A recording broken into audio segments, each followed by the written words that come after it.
Hello and welcome back to Jarvis Johnson Gold, the premium channel that is free.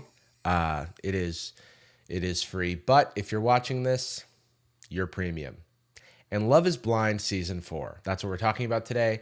I made a video last week of me watching the first episode of Love is Blind Season 4. Now I have completed all of it, and also they did some bad stuff and they got into some trouble, and we'll be talking about that today. I would say the whole experience is hell on earth. It was horrible. You'll notice this video is coming out a few days after the reunion. I was on a flight back from Florida when the reunion was airing, so I couldn't watch it live. But it turns out that no one else could either, because Netflix boofed it, I guess. They promised this live reunion, and it was all over their website, and they were going to do it just like TV, a live reunion, but then that didn't happen. And so the reunion opened up with them apologizing for that not happening, which I think is a metaphor for season 4 of Love is Blind. So I did what we all probably did when we were watching the show. I had a bunch of friends come over, and I sat in my little corner while my friends enjoyed the show on the couch. And we just kicked back and I sat in my little corner. This season of Love is Blind was interesting. It's definitely the most interesting season, I would say, since the first one. That's mostly because everyone is bad in their own unique way, and there's a bunch of controversies outside of the show. And then there's even controversies outside of the season about the show. There's just so much going on this season. It makes for juicy drama. Just want to give a quick spoiler warning. I am going to reveal what happened in Love is Blind Season 4 and the reunion. So now you know. And let's get into it. Starting things off, I want to address the predictions that I made in my video last week about Love is Blind. All of my predictions were wrong. I was wrong. I don't know what I'm talking about. Turns out you shouldn't try to predict the whole show from one episode. The only prediction that I got right is that Brett and Tiffany would end up together, and they were perfect. They had absolutely no problems, and they were the darlings of the show. So boring. I never wanted to see them on screen because I just knew that it was just going to be a perfect picturesque life that I don't have because I'm jealous. Brett and Tiffany were so boring that the big controversy for their wedding is that Brett's pants were kind of loose. I just don't think it's of the same severity. This should be a day of no surprises. This should not happen. This is avoidable. Outside of Brett and Tiffany, every other couple was doomed to have a love triangle because this was the season of love triangles. Everyone was in love with everybody else. And actually, I want that to be more of a thing in Love is Blind because it was maybe the most interesting part was that you never knew what was going to happen. You think somebody's with somebody else and then boom, they break up. And normally they would leave the show. But this season they were like, hey, Zach, I know things didn't work out with Irina. How about you get coffee with Bliss in Seattle? And boom, they got married. Crazy, right? It's almost like the real world, you know, when you can see people and date them and then you decide to marry them eventually. The most surprising wedding to me was Kwame and Chelsea because they do not seem to like each other. Chelsea really seemed to know what she wanted, and that was Kwame. And Kwame just has like resting indifferent face where he could not seem enthusiastic about it at all. It'd be like, you're my husband, babe. And he'd be like, yeah, for sure. There's literally a quote where Chelsea is like, can I get any hotter than this?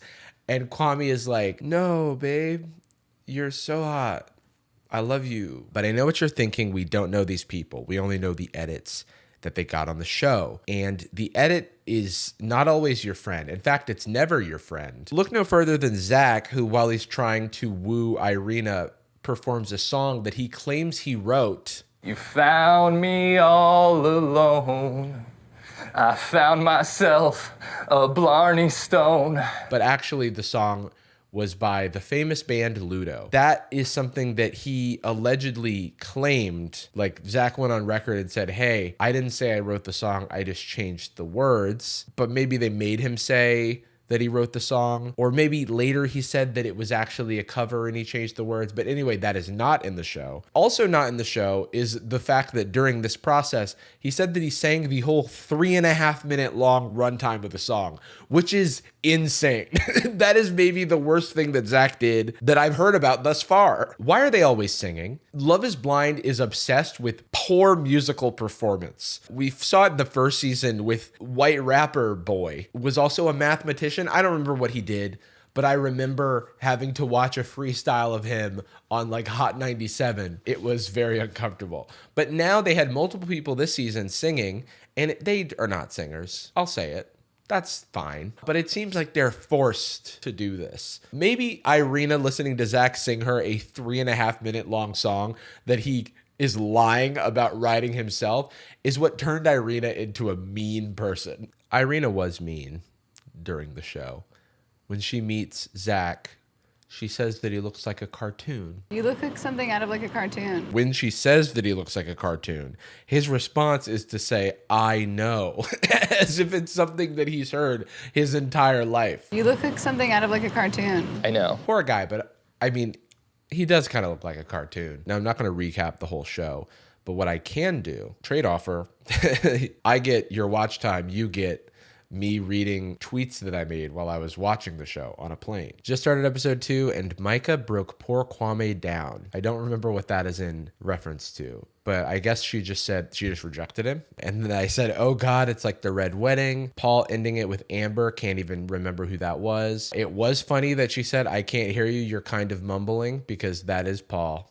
That is what he does. Micah needs to calm down. Who knows what that's in reference to? Paul talking about alternate timelines, and this is the one where he finds Micah. Well, spoiler alert, it doesn't work out. I feel like I need to reference a controversy that I found myself in, which is that I tweeted about how many people are showing their bare feet just in the first episode of Love is Blind. And I noticed this while I was editing the video that I put out, and so I didn't get to talk about it in that video. People were like, why are you noticing this? And the answer is that I was looking at my screen, full screen, reviewing the video, and everyone's dogs were out. And then I took a single screenshot, and then it just kept happening. It just kept going, dude. And then this whole show, I've been on feet watch while I was just trying to enjoy myself, but people's raw toes were just exposed and out in the air. And that happened to Kwame as well. And so from that moment on, it was not on his side. In case there was any question, I don't want to see raw feet, okay? Put your socks on, especially in the pods. If I was ever on Love is Blind, I'd be able to tell. I'd be talking to my prospective wife, and I would say, there's a disturbance in the force. Could you please put some socks on?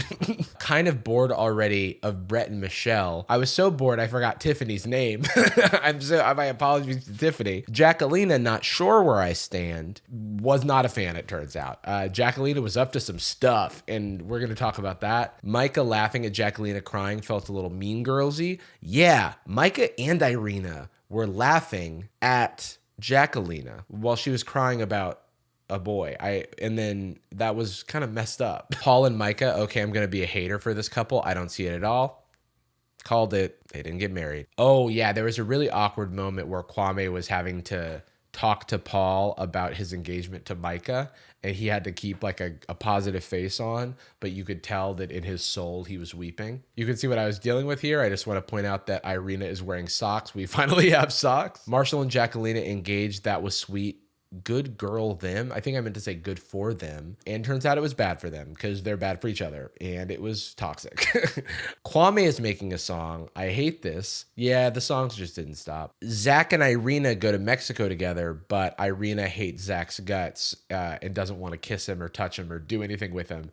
So they break things off. And when they get back to Seattle, Zach was between Bliss and Irina. And he chose Irina, but that didn't work out. And so he goes to Bliss and gets like a meal with her and try to see if they want to date. And it turns out that they do date. And the whole time you're like, everything feels slightly off here. Bliss is making a ton of jokes about how he chose another woman over her, which is valid, but it's clear that she's very insecure about it. And also Bliss has this air about her where you can't really tell. It seems like everything she says is sarcastic. I think it's just how she talks. They both together have like a weird vibe, but they're perfect for each other. If you watch my last video, you'll remember Zach and Bliss as the people who share Leanne Womack's I Hope You Dance as a very important song to them. A song that they played in the finale to Love is Blind, and I didn't recognize it because I've never heard that song in my goddamn life. But yeah, Zach and Bliss have this song that's really important to them. And the other connection they have is that Zach says that he hired a muralist to paint 2 owls for him to hang in his home. And Bliss responds, I am an owl. That's my animal. Zach left out the detail that those 2 owls are holding a katana, but they're perfect for each other. So Jackelina is a dental assistant. And so I have here Jackelina talking about halitosis like it's an incurable disease and not marketing created by Listerine, which is a true fact. Kwame comparing his love for Chelsea to wearing khaki pants is sending me, and then that turned out to be his proposal. He proposed with a khaki speech. That's a real thing that happened. Kwame was like, I normally wear black pants, and those are my comfortable pants, but getting out of my comfort zone with these khakis, and that is a metaphor for our relationship. I genuinely cannot remember what he was trying to say, but it was something like that. Zach is singing a proposal song. Why is everyone singing? Why did he say he found a Blarney Stone in the song? That's because it is a song called Sarah's Song by Ludo that he was plagiarizing, but apparently they did that to him in the edit. Did Irina just turn him down for a kiss and then say, I thought he would look more normal? Yeah, Irina was a savage. Jackelina implying she doesn't think Marshall looks good. Yeah, that turned out to be a thing. Zach was trying to name his kid after Elden Ring bosses, which is a thing. What about Godfrey? Ew. Godric? Paul said, I usually go for witchy girls. You know, the ones who are always brewing potions. No, I don't know. What are you talking about? They have like these mixer events where everybody gets together and sees all of the people from the pods, like the couples all meet up. Micah and Kwame meet up for the first time, and there's some like flirtatious action and stuff. But then Micah makes a dig at Kwame. She thinks it's a joke, but she says, cheers to the failed proposal to him, which is fucked up.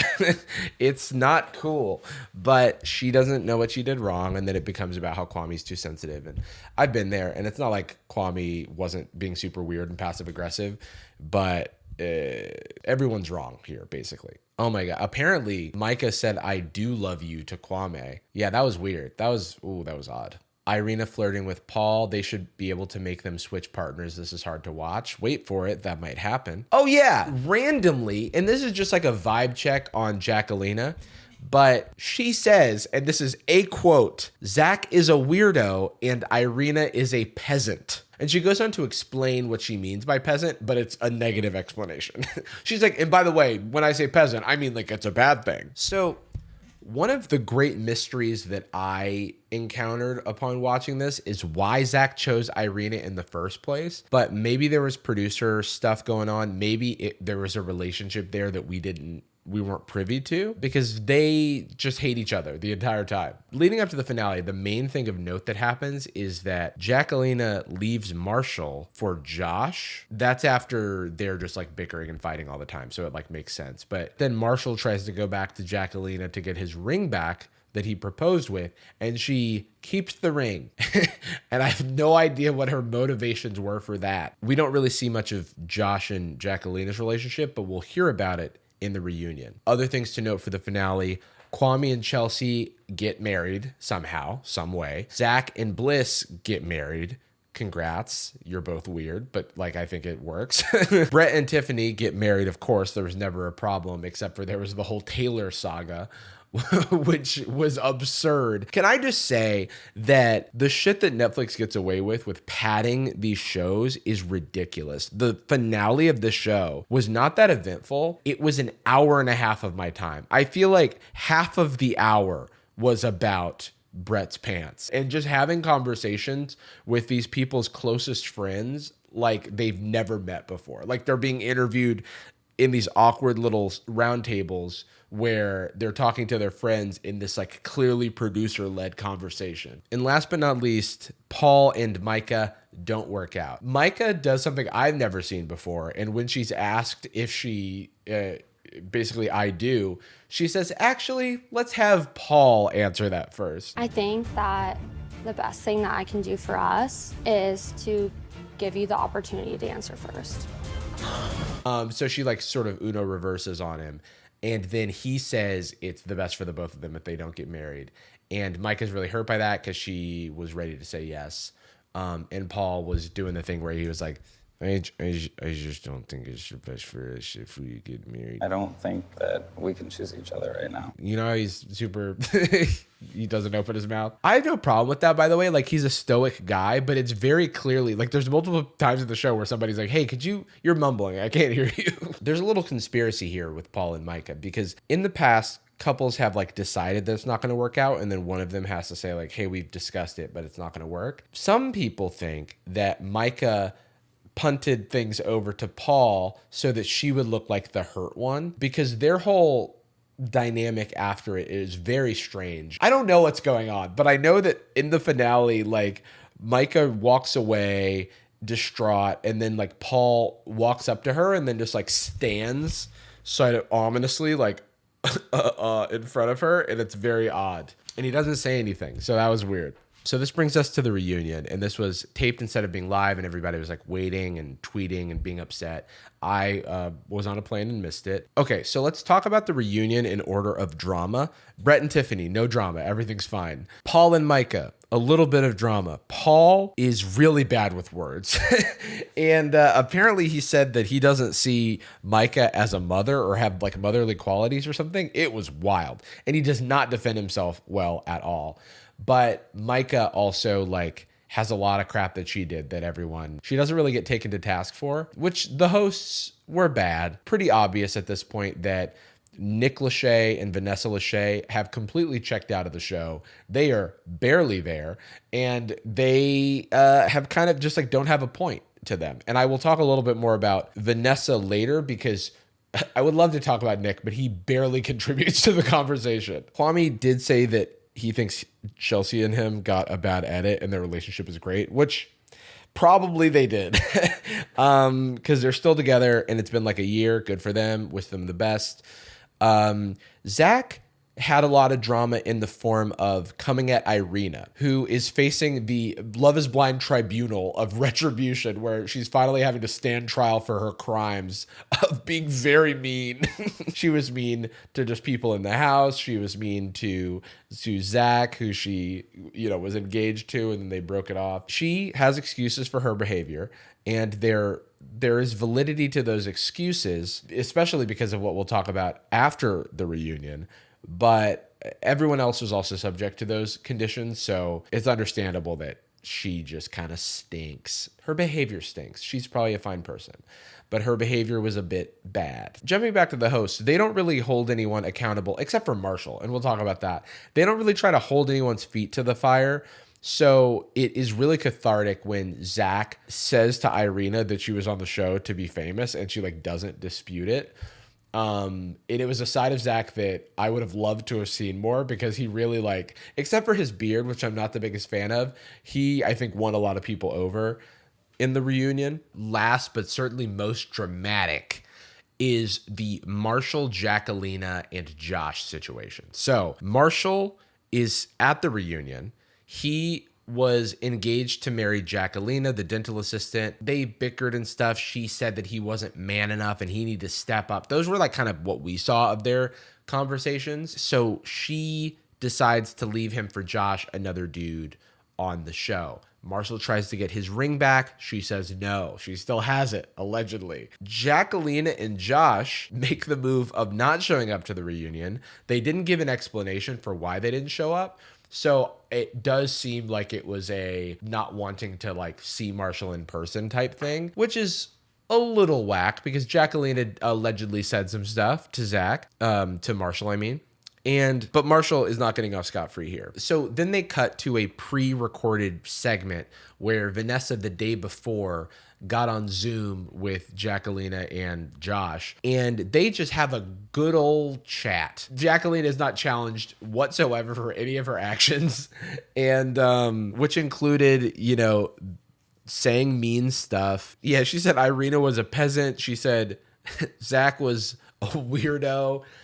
She was very mean to Marshall. She was so mean to Marshall, man. And yeah, she doesn't answer any questions about that. She answers questions about the ring, which she kept. She says it was to keep Marshall from proposing to somebody else on the show. There's a little Marshall cam the whole time that she's saying this, and he's just making faces when she's saying stuff. So I guess we're meant to believe that he doesn't agree with what she's saying. It's kind of just like how she's chilling and living life with Josh. Oh my God, I just remember this. In the show, they talk about how this is Jackelina's first relationship. How did they let her on the show? If you have never had a real relationship before, why did you get to be on the marriage show? The answer is because the producers don't give a flying fuck and they just want content. And that's felt bad. And kudos to Jackelina. She recognized that she had a lot of growing to do, but she also distanced herself from, she was like, I am a totally different person now, which is kind of an easy way to skirt all of your past transgressions under the rug and not address them head on. But whatever, we don't really get to see her have a difficult discussion with anyone because Vanessa's just like chopping it up with them and they're just having a good old time. And then the tone shifts when they cut back to present day. Vanessa's like, Marshall, what do you have to say about this? And mind you, this clip of Jackelina and Josh and Vanessa is like a 4-minute long clip of a lot of questions and answers and chatting. And she's like, what did you think? And he's like, I don't know. You guys discussed a lot of stuff. And then Vanessa starts giving him shit for not remembering all of the stuff that was talked about. And it feels like he's been given a final exam on what the fuck Jackelina said. And Vanessa is chewing him out for not remembering every single detail, not being able to spout out a 4-part essay addressing each of the points of Jackelina's argument. So then Vanessa, begrudgingly kind of goes point by point and he disputes everything essentially. But one of the things in Jackelina's conversation with Vanessa is that she says that Marshall called her a really bad word or made a really derogatory statement is how she framed it. And it was bad, actually. So we're going to talk about that. And Vanessa asks Marshall these questions. Like, she's really going in on him. And so he tries to explain by saying they were joking. And then she said something that wasn't cool. And then he said something that wasn't cool. And that thing was saying that she had been challenging his masculinity and stuff like that. We have the text. They've actually leaked. So I will tell you about what she specifically said. But he said to her, he said that she had a strong jawline. So maybe she was a man he didn't know. And that's super duper fucked up. Everyone's bad here. So Marshall said some shitty shit.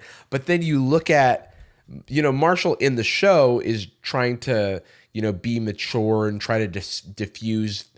Jackelina says she's quick to anger and he's trying to kind of be a strong guiding force for her, I guess, in terms of like navigating these arguments and stuff like that. And we keep coming back to this whole he's not taking charge, he's not man enough narrative from Jackelina, or that's what the show is telling us. And these texts leak from one of Jackelina's friends. It's like a homophobic ass conversation. I'm going to read it to you. I'm going to read this homophobic ass conversation to you. And trigger warning for homophobia, because I didn't even know some of these phrases. There's this whole thing about how Jackie doesn't think he's man enough and stuff. Jackie nor Marshall have denied that these texts are real.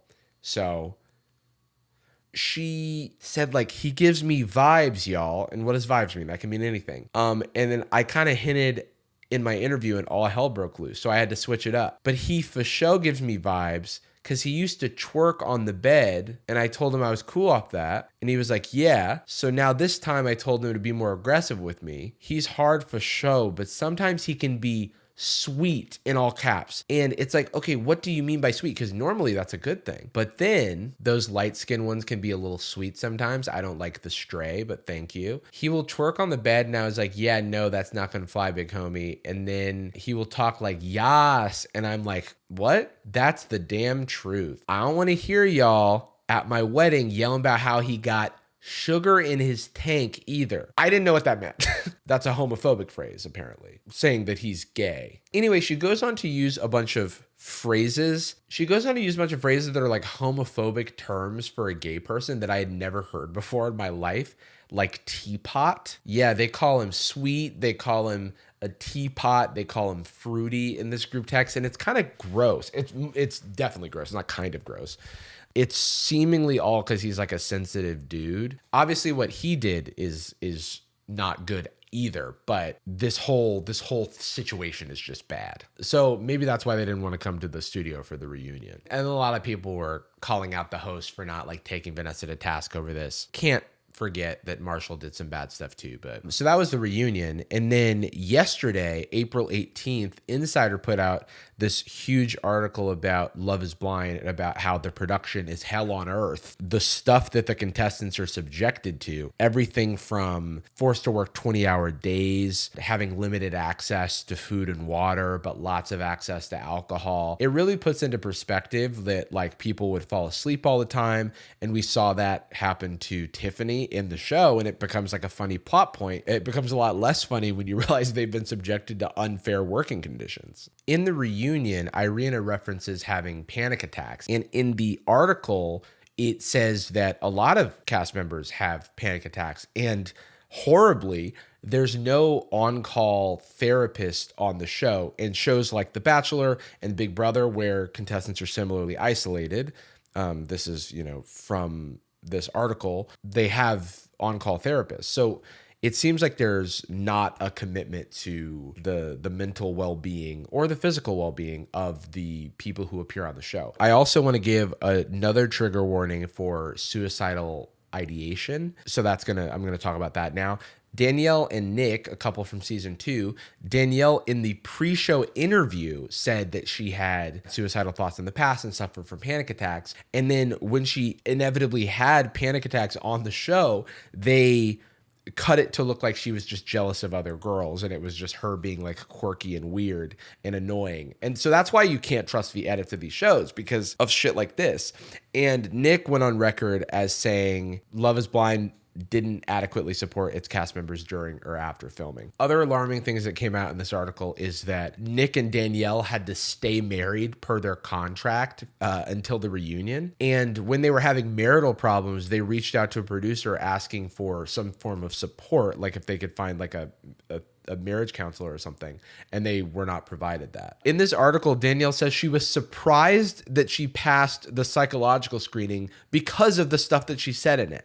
And that just feels irresponsible. I mean, obviously she applied for the show, and she's an adult, but then knowing the sort of conditions that the producers are going to subject her to, she doesn't know exactly what she's getting into. There's a common like kind of sketchy practice is to like hire them as contractors and then overwork them. They could work as much as 20-hour days, and when amortized, they were earning like $7 an hour, like $7.14 an hour, and that's on their $1,000 stipend that they were paid as contractors, because there was no, I guess there's no link, there's no cap to the contracted work hours for their daily filming requirements. Other things include like PAs, production assistants, not being allowed to talk to the contestants, which kind of contributes to the isolation. Like if someone said that they were feeling badly about their body and they were trying to confide in someone or talk to someone who needed help, the assistants on the show were instructed not to talk to them, which I get that it's how these things work, but this isolation is,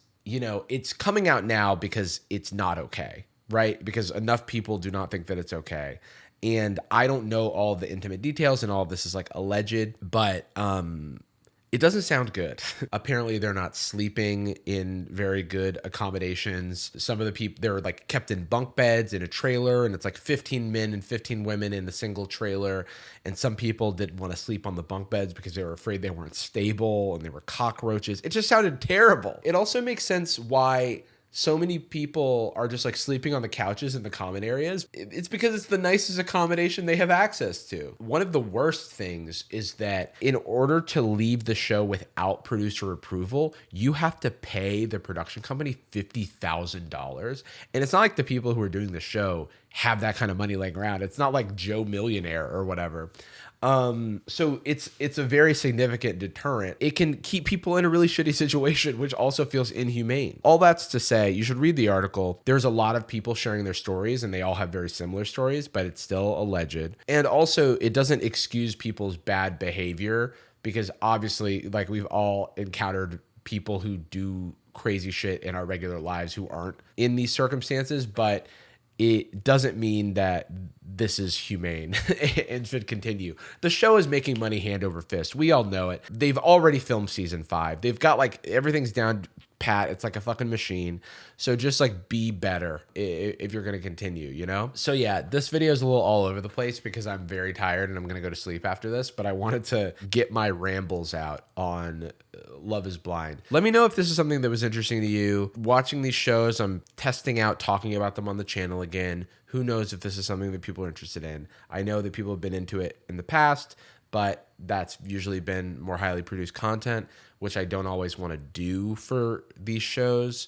So, yeah, just let me know. Stay gold, everybody.